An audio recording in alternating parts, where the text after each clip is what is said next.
hello viewers, welcome to Tamil food recipes. நாம இன்னைக்கு எங்க அம்மா எப்படி பருப்பு சாம்பார் இட்லிக்கு செய்ய போறாங்கன்னு பார்க்க போறோம். அதுக்கு அரை கப் பருப்பு எடுத்து நல்லா அலசி வச்சிருக்கோம். ஸ்டவ் ஆன் பண்ணிட்டு குக்கர் வச்சாச்சு.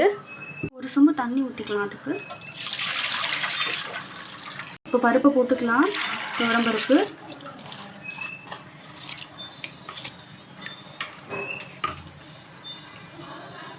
மஞ்சள் 1/4 டீஸ்பூன்.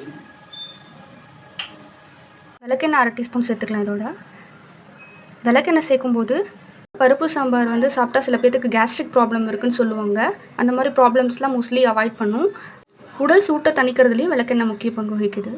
இப்போ குக்கர் லிட் போட்டு வெயிட் வச்சுட்டு 2 விசில் வச்சிடலாம். பருப்பு வெந்துட்டு இருக்கும்போது இட்லி சாம்பாருக்கு தேவையான பொருட்கள்லாம் நம்ம ரோஸ்ட் செஞ்சு வச்சுக்கலாம். இதுக்கு கடலை எண்ணெய் 1 ஸ்பூன் ஆட் பண்ணிக்கிறோம். உளுத்தம்பருப்பு 1 ஸ்பூன். கடலைப்பருப்பு 2 டீஸ்பூன் ஆட் பண்ணிக்கிறோம்.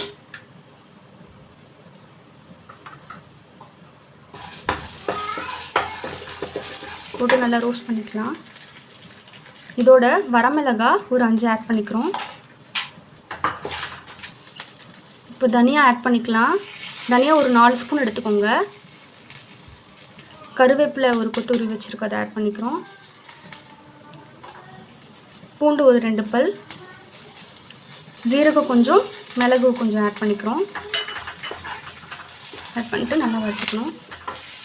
தனியா தூள் போடுறத விட நாம் இப்படி வர கொத்தமல்லி எடுத்து அதை ஆட் பண்ணும்போது வறுத்து சேர்த்துக்கும் போது இன்னும் டேஸ்டியாக இருக்கும். நல்லா ரோஸ்ட் பண்ணிக்கோங்க. நல்லா ரோஸ்ட் ஆனதுக்கப்புறம் தேங்காய் 1/4 மூடி எடுத்து நம்ம கட் பண்ணி வச்சுருக்கோம். அதோடு நம்ம ரோஸ்ட் பண்ணதெல்லாம் நல்லா ஆறுனதுக்கப்புறம் ஆட் பண்ணிட்டு அரைச்சிக்கலாம். இப்போ நம்ம இட்லி சாம்பாருக்கு தேவையானதெல்லாம் தாளிச்சிக்கலாம். தாளிப்புக்காக 1 டீஸ்பூன் கடலை எண்ணெய் ஆட் பண்ணிக்கிறோம்.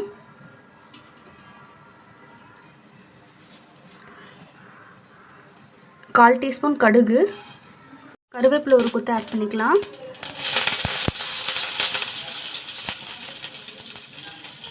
பூண்டு 4 பல்.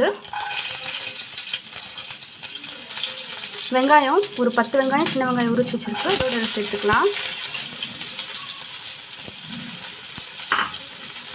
போட்டு நல்லா ஃப்ரை பண்ணிக்கணும். வெங்காயம் பச்சை வாசனை போகிற வரையும் நம்ம ஃப்ரை பண்ணலாம். வெங்காயம் பொன்னிறமாக வதங்கினோன்னே தக்காளி ஒரு பெரிய தக்காளி நம்ம கட் பண்ணி வச்சுருக்கு, அதை இதோட ஆட் பண்ணிக்கலாம். நல்லா ஃப்ரை பண்ணிக்கோங்க. நல்லா வதங்கிடுச்சு.